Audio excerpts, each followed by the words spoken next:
Yang pertama yaitu definisi tentang rukun sholat. Secara bahasa, rukun artinya al-janibul aqwa, atau sisi yang paling kuat. Awil imad, atau makna yang kedua yaitu tiang. Artinya kalau rukun sholat ini kita samakan dengan tiang dalam sebuah bangunan, maka itu artinya yang pertama, rukun sholat itu berada di dalam ibadah sholat yang kita kerjakan.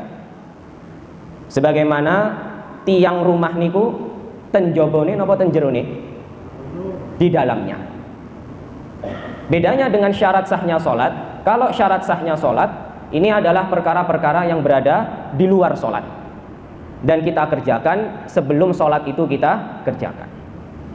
Sedangkan rukun sholat berarti perkara-perkara ini seluruhnya ada di dalam gerakan sholat, dan inilah yang menjadi inti dari ibadah sholat yang kita kerjakan. Kemudian secara istilah, rukun artinya ma la yujadu lidzalika syai' illa bihi, atau segala sesuatu yang jika tidak ada sesuatu yang lain, maka sesuatu ini tidak akan bisa sempurna. Saya ulangi nggih.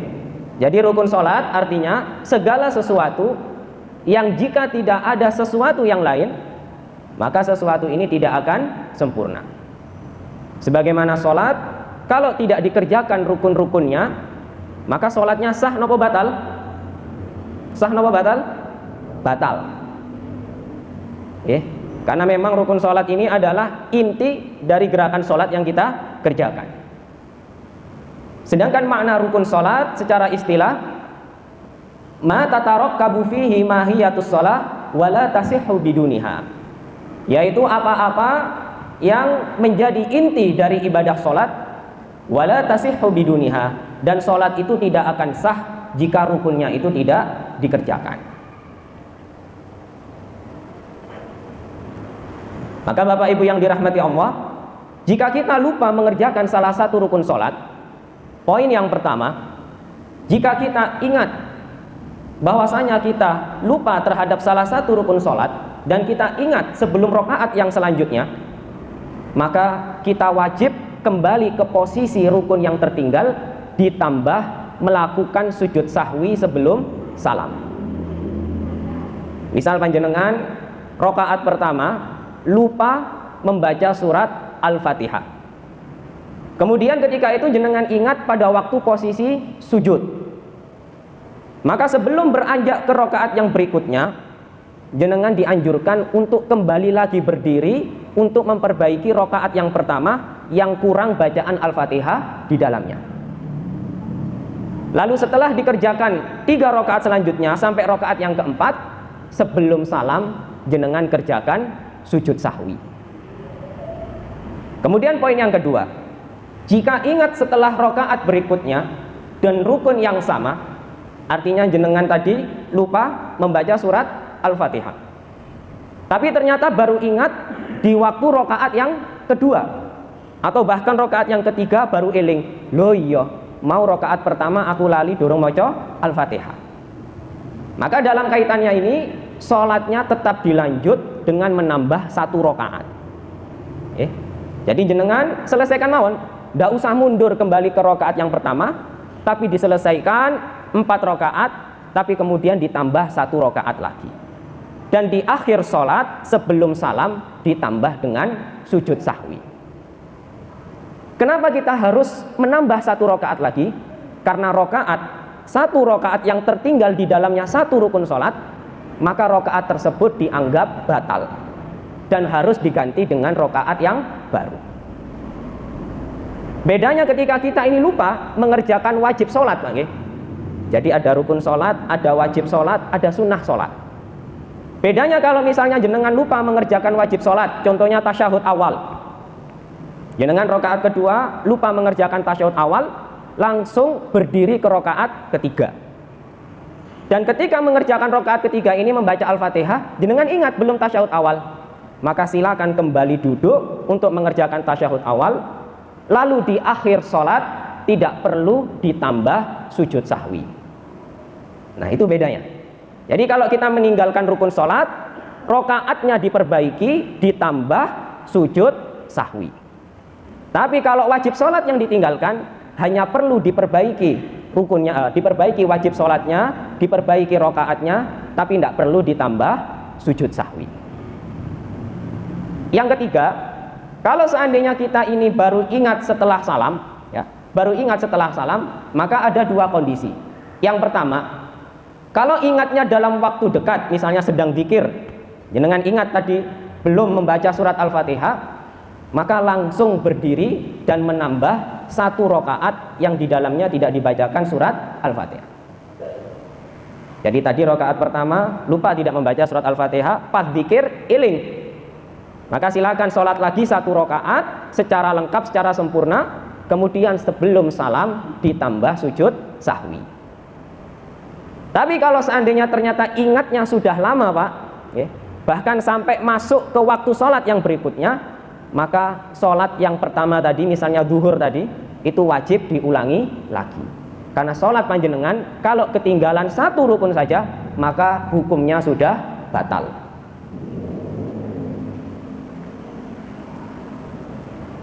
Kemudian rukun sholat menurut pendapat para ulama madhab, ya.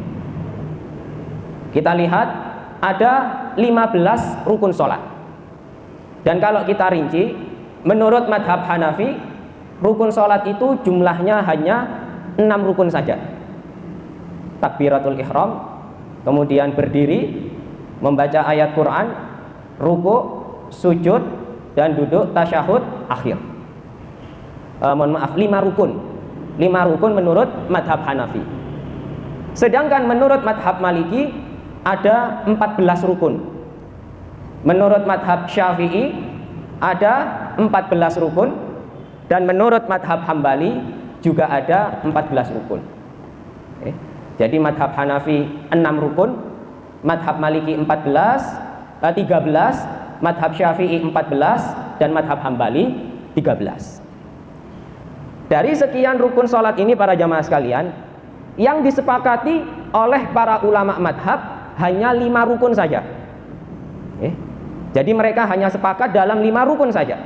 Yang pertama yaitu takbiratul ihram, kemudian berdiri ketika sholat, membaca ruku, yang ketiga ruku, yang keempat sujud, dan yang terakhir yaitu duduk tasyahud akhir. Ini 5 rukun sholat yang disepakati oleh para ulama madhab.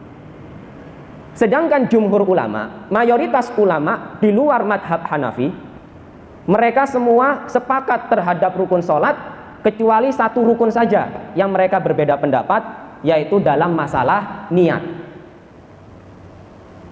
Karena niat ini menurut madhab Syafi'i adalah rukun sholat. Jadi menurut madhab Syafi'i, niat itu harus dilafatkan. Salah satu alasannya karena niat ini termasuk ke dalam rukun sholat. Adapun menurut madhab Maliki dan Hambali, niat itu tidak termasuk rukun sholat, akan tetapi syarat sahnya sholat. Sehingga rukun itu, niat itu tidak dibaca ketika akan sholat, tapi beberapa waktu sebelum sholat. Agak dipahami, nggih? Kemudian setelah rukun sholat, yaitu sunnah sholat.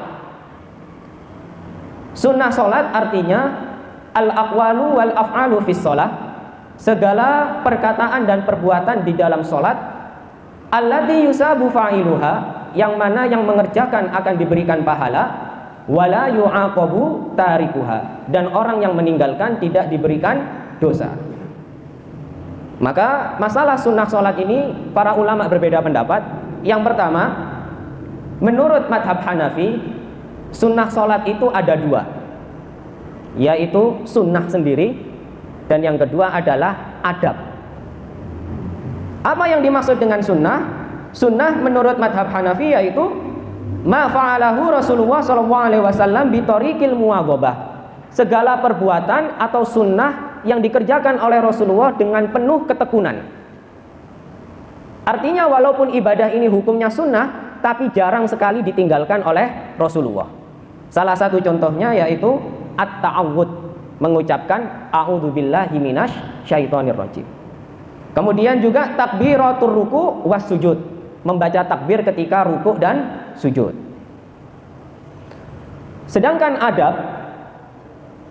adab menurut madhab Hanafi artinya ma fa'alahu Rasulullah SAW marrah au marrataini. Segala sunnah yang dikerjakan oleh Rasulullah tapi tidak sering, Pak. Hanya dikerjakan sekali, 2 kali saja. Apa contohnya? Yaitu ziyadatut tasbihat fir ruku' was sujud ala tsalatsa. Mengucapkan tasbih ketika ruku' dan sujud sebanyak 3 kali. Maka kalau menurut madhab Hanafi, membaca tasbih itu cukup sekali saja. Adapun kalau ditambah sampai 3 kali, ini bagian dari adab. Sedangkan menurut madhab Maliki ada yang namanya sunnah dan ada yang namanya mandub. Jadi sebenarnya, Pak, ini yang beda hanya istilahnya saja. Yang beda itu hanya covernya saja. Sedangkan dalam prakteknya sama saja. Jadi kalau sunnah menurut madhab Maliki ya sama dengan sunnah menurut madhab Hanafi. Artinya sunnah ini sering dilakukan oleh Rasulullah. Atau kalau dalam bahasa kita ada yang namanya muakkadah, ada yang namanya ghairu muakkadah. Maka yang sunnah ini yang muakkadah atau yang ghairu muakkadah? Yang mana, Bu? Desmundi, Pak? Sunnah ini yang muakkadah atau yang ghairu muakkadah menurut madhab Maliki? Yang muakkadah, yang ditekankan oleh Rasulullah untuk dikerjakan. Salah satunya mengerjakan sholat witir. Nah, ini sunnah muakkadah. Sedangkan mandub menurut madhab Maliki artinya yaitu sunnah ghairu muakkadah, sunnah yang tidak perlu ditekankan. Sedangkan menurut madhab Syafi'i, nah ini agak sedikit berbeda. Ada yang namanya sunnah ab'ad dan yang kedua yaitu sunnah hayat. Sunnah ab'ad artinya allati yujbaru tarkuha bisujudis sahwi, yaitu sunnah sholat yang jika ditinggalkan maka seseorang harus mengerjakan sujud sahwi. Itu sunnah ab'ad. Nah, sunnah ab'ad versinya madhab Syafi'i itu sama dengan wajib sholat menurut madhab-madhab yang lain. Contohnya tadi, Pak, masalah tasyahud awal. Tasyahud awal ya, itu kalau menurut ulama madhab yang lain itu adalah wajib sholat. Wajib sholat. Sedangkan menurut madhab Syafi'i dia adalah sunnah ab'ad. Kemudian yang dimaksud dengan sunnah hayat yaitu sunnah yang jika ditinggalkan tidak harus diganti dengan melakukan sujud sahwi. Contohnya kat tasbihat, membaca tasbih ketika rukuk dan sujud. Ini dalam pandangan madhab Syafi'i, jenengan lupa baca subhanakallahumma wa bihamdika sampai terakhir atau subhana rabbiyal azim, ya ini tidak masalah ya. Sedangkan menurut madhab Hambali yang dimaksud dengan sunnah adalah sunnah aqwal, sunnah perkataan atau sunnah af'al, sunnah perbuatan. Bapak Ibu yang dirahmati Allah, kita masuk ke rukun sholat yang pertama yaitu masalah niat. Niat di dalam madhab Hanafi mereka menyebutkan bahwa an-niyatu hiya al-iradatu. Niat itu maksudnya keinginan. Au iradatus sholah, keinginan untuk mengerjakan sholat. Wal iradatu amalul qalbi famahallun niyah huwa al-qalbu. Kata madhab Hanafi, niat itu adalah pekerjaannya hati. Maka yang benar niat niku di dalam hati atau di lisan?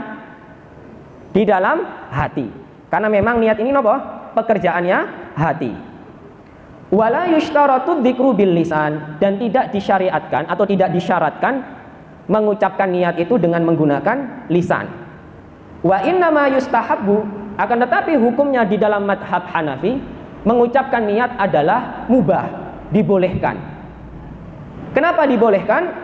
I'anatan lil qalbi al-jam'u baina niyatil qalbi wa talaffuz bil lisan, yaitu untuk menggabungkan antara niat dalam hati dengan niat dalam lisan. Jadi tidak masalah kalau dalam madhab Hanafi, walaupun hukum asalnya tidak perlu dikerjakan. Tapi kalau ada orang yang merasa sulit untuk niat sholat hanya dalam hati saja, maka boleh niat itu diucapkan dengan lisannya. Kemudian waktu niyah. Kapan waktu melafadzkan niat itu? Yundabu antakuna niyatu waktu takbir. Disunahkan hendaknya seorang itu melakukan niat sholat bersamaan dengan takbiratul ihram.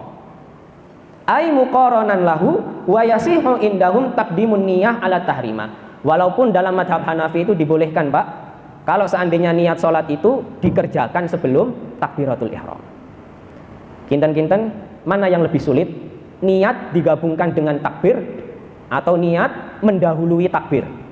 Mana yang lebih sulit, Pak? Pundi? Nah, niat yang bersamaan dengan takbir.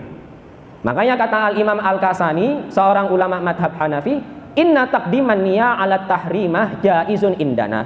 Sesungguhnya mendahulukan niat sebelum takbir itu dibolehkan dalam madhab kami. Idza lam yujad bainahuma amalun yaqta'u ahaduhuma anil akhar. Jika antara niat dengan takbiratul ihram tidak ada pekerjaan lain dalam kurun waktu yang lama. Jadi misalnya niat mantuniku di sela dahar, Pak, baru setelah itu sholat. Nah, ini kalau dalam madhab Hanafi boleh atau tidak? Tidak boleh, karena antara niat dengan takbiratul ihram dipisah oleh pekerjaan yang lain. Sedangkan menurut madhab Maliki, an-niyatu hiya qasdus syai', bermaksud untuk melakukan sesuatu. Wa mahalluha al-qalbu, dan letak niat itu di dalam hati. Wa niyatus sholati fardun warrajih annaha syartun bi ayyak suda bi qalbihi ada fadrihi adzuhur mathalan wal qasdu lisyai' kharijun an mahiyatis syai'. Kata madhab Maliki bahwasanya niat itu adalah sebuah kewajiban. Kewajiban, tapi dia bukan dilakukan ketika sholat, namun dilakukan di luar sholat. Makanya sebenarnya semua ulama madhab itu sepakat, Pak, niat itu adanya dalam hati. Bahkan Imam Syafi'i pun itu juga mengatakan niat itu dalam hati. Bahkan kalau kita mau jujur, Imam Syafi'i itu tidak pernah mengajarkan satu lafadz pun yang berkaitan dengan niat sholat. Kalau kita buka buku-buku kitab-kitab madhab Syafi'i, tidak ada ucapan Imam Syafi'i niat sholat itu seperti yang diucapkan orang-orang saat ini, tidak ada. Akan tetapi hal tersebut merupakan hasil ijtihad dari para ulama madhab Syafi'i ketika mereka memahami konsep Imam Syafi'i di dalam memahami masalah niat. Wal aula tarkut talafut biha. Kata madhab Maliki, lebih utama niat itu tidak diucapkan dengan menggunakan lisan. Alias hukumnya apa? Makruh. Mengucapkan niat menurut madhab Maliki hukumnya makruh. Wala yustaratu niyatul ada awil qadha au adadur rakaat. Dan kalau seandainya seorang itu ingin berniat sholat, maka tidak perlu niatnya itu sampai menyebutkan berapa jumlah rakaat sholatnya. Dan tidak perlu juga menyebutkan jenis sholat apa yang ingin dia kerjakan. Cukup jenengan niku bilang dalam hati, saya ingin sholat, selesai dalam madhab Maliki. Dalam hati, Bang, bukan talafut bil lisan. Tidak perlu soro-soro berapa rokaatnya, dan juga ini sholat fardu atau sholat sunnah.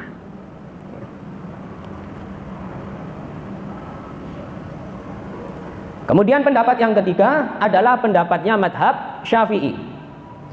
Menurut madhab Syafi'i, niat itu artinya qasdus syai'i muqtarinan bi fi'lihi wa mahalluha al-qalbu.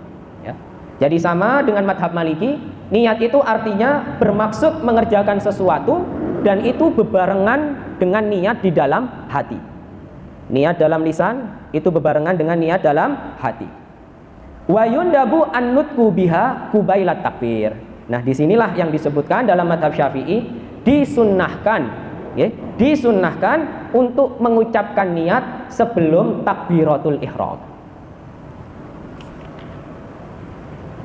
Kemudian disebutkan juga wala tajibul idhofatu ilallahi ta'ala. Dan ketika kita ini menyebutkan niat sholat, tidak perlu ditambahkan dengan kalimat lillahi ta'ala. Ini menurut Imam Syafi'i.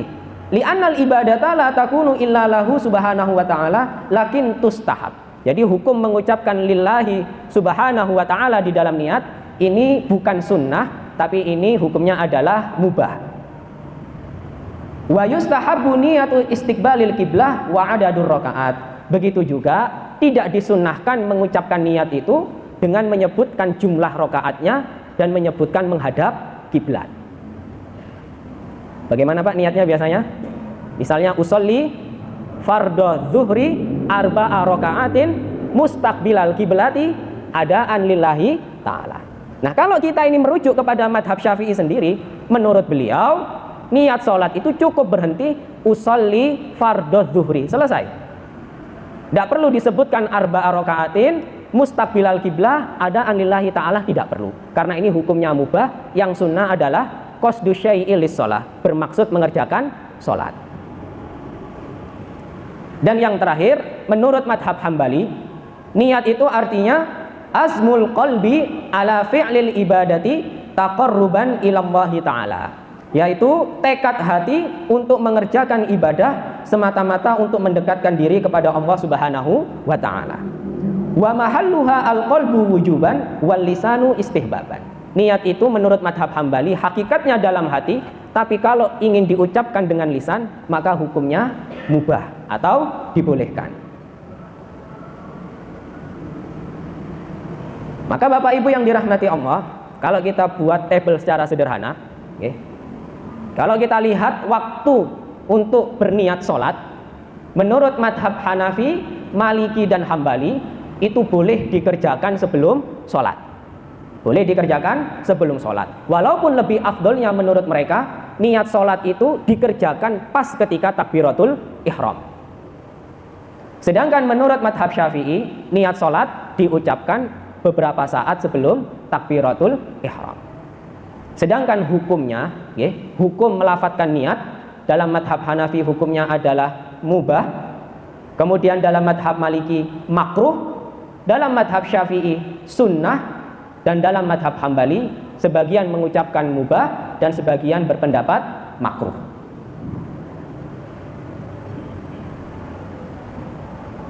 Nah, sekarang coba kita bandingkan dalil-dalil yang digunakan oleh para ulama ketika menyikapi masalah melafatkan niat. Yang pertama adalah madhab Syafi'i. Kenapa menurut madhab Syafi'i melafatkan niat itu hukumnya sunnah? Karena yang pertama dalilnya adalah surat Al-Bayyinah ayat 5. Allah mengatakan, "Wa ma umiru illa liya'budullaha mukhlishina lahuddin." Dan mereka tidak diperintahkan kecuali untuk beribadah kepada Allah dengan mengikhlaskan niat mereka. Ini dalil yang pertama, Pak, langsung dari Al-Qur'an. Sedangkan dalil yang kedua, hadis Rasulullah SAW, "Innamal a'malu binniyat wa innamal likulli imri'in ma nawa." Sesungguhnya setiap pekerjaan itu tergantung kepada niatnya. Maka dalam madhab Syafi'i, kalau ada yang salah dalam mengucapkan niat, Pak, misal usolli sunnatad duhri salasa rakaat, saya berniat mengerjakan sholat duhur 3 rakaat, maka itu berarti sholat yang dikerjakan sah atau batal? Batal. Kenapa? Karena niatnya salah. Ya. Atau dia salah mengucapkan usolli sunnatad duhri, sholat duhur disebut sebagai ibadah sunnah, sah atau batal? Batal. Jadi saking pentingnya niat ini, sampai rincinya seperti itu dalam pandangan madhab Syafi'i. Dalil yang ketiga, niat sholat itu menurut mereka dikiaskan atau disamakan dengan niat Rasulullah ketika melakukan ibadah haji. Yang mana Rasulullah SAW ketika melakukan ibadah haji, Rasulullah mengucapkan labbaik umratan wa hajjan. Labbaik ya Allah, aku menyambut panggilanmu untuk melakukan umrah dan haji. Jadi ada kiasnya, Pak, di dalam dalil madhab Syafi'i. Sedangkan dalil yang keempat, yaitu memudahkan dalam niat dengan menggabungkan 3 komponen niat. Artinya dalam madhab Syafi'i itu ada 3 unsur niat yang harus dipenuhi. Yang pertama adalah qasdul fi'al, bermaksud untuk melakukan sholat. Kemudian yang kedua, ta'yin, menentukan jenis sholat yang akan dikerjakan. Dan yang ketiga yaitu fardhiyah, menentukan apakah sholat yang akan dikerjakan itu fardu ataukah sunnah. Jenengan nanti ningali tiang takbiratul ihram diulangi bolak-balik. Pernah menemukan Pak? Ada orang takbiratul ihram diulangi lagi, ya, diulangi terus. Ada. Ini karena mereka sulit untuk memadukan 3 komponen niat tersebut. Makanya dalam madhab Syafi'i, supaya lebih mudah memadukan 3 hal ini, memadukan jenis sholatnya apa, kemudian memadukan apakah dia ingin sholat atau ibadah yang lain, dan apakah sholat ini fardu atau sunnah, akhirnya disederhanakan dalam madhab Syafi'i, dibuatlah satu lafadz untuk berniat sholat. Jadi kalau kita perhatikan, niat sholat ini banyak macamnya Pak. Niat sholat menurut orang Indonesia dengan niat sholat menurut orang Malaysia misalnya, atau orang Brunei yang sama-sama pengikut madhab Syafi'i, itu bisa jadi beda lafadz niatnya. Kenapa? Karena Imam Syafi'i sendiri tidak mengajarkan satu lafadz khusus yang berkaitan dengan niat sholat. Ada yang niatnya nawaitu usolli duhur, ada yang usolli fardhu duhur, ada yang usolli sholat duhur, macam-macam. Ini di dalam pandangan madhab Syafi'i. Sedangkan pendapat yang kedua hukumnya adalah mubah, dan ini adalah pendapat madhab Hanafi dan sebagian dari madhab Hambali. Sedangkan pendapat yang ketiga adalah pendapat yang menyebutkan bahwa melafadzkan niat itu hukumnya makruh. Dalilnya simpel Pak, karena mulai dari Rasulullah, para sahabat, bahkan imam 4 madhab sekalipun tidak ada yang mengajarkan lafadz niat sholat. Saya dipahami? Maka Bapak Ibu yang dirahmati Allah, saya ingin menyampaikan tambahan hasil dari putusan tarjih. Setelah saya lihat dan saya analisa, dalam masalah pelafatan niat, majelis tarjih ini memiliki pendapat yang sama dengan madhab Maliki. Artinya niat sholat itu tidak perlu diucapkan karena hukumnya adalah makruh. Hukumnya adalah makruh. Saya sebutkan di sini, idza kuntum ila shalah faqul Allahu akbar mukhlishon niyataka lillah. Yang artinya, bila kamu hendak menjalankan sholat, maka bacalah Allahu akbar dengan ikhlas niatmu karena Allah. Jadi dalam himpunan putusan tarjih tidak ada ajaran melafadzkan niat dengan bacaan khusus. Ya. Bahkan juga sebenarnya kita mau berangkat ke masjid niku, itu sudah termasuk niat apa mboten? Nah, sudah termasuk niat. Jenengan wudhu, sholat, pakai kopiah, pakai sarung, ini kan sudah bentuk jenengan ingin sholat. Sedangkan dalil yang digunakan oleh HPT sebagai penutup sama dengan madhab Maliki, madhab Syafi'i. Yang pertama adalah surat Al-Bayyinah, yang kedua adalah hadis innamal a'malu binniyat. Jadi dalilnya sama dengan madhab Syafi'i, tapi di dalam memahami dalil tersebut dan menyimpulkan hukumnya berbeda, sehingga pendapatnya sama dengan madhab Maliki. Ngoten nggih? Sampun Pak Sol. Bapak Ibu yang dirahmati Allah Subhanahu wa taala, insyaallah akan kita lanjutkan pada pertemuan yang akan datang. Jika memang materinya masih tetap ini, akan kita lanjutkan masalah takbiratul ihram. Termasuk bagaimana posisi tangan itu, apakah rapat atau sedikit renggang. Kemudian apakah setinggi bahu ataukah setinggi telinga. Oke, nanti insyaallah akan kita bahas di dalam pertemuan yang selanjutnya. Demikian yang bisa kami sampaikan. Subhanakallahumma wa bihamdika asyhadu an la ilaha illa anta astaghfiruka wa atubu ilaik. Kurang lebihnya mohon maaf. Assalamualaikum warahmatullahi wabarakatuh.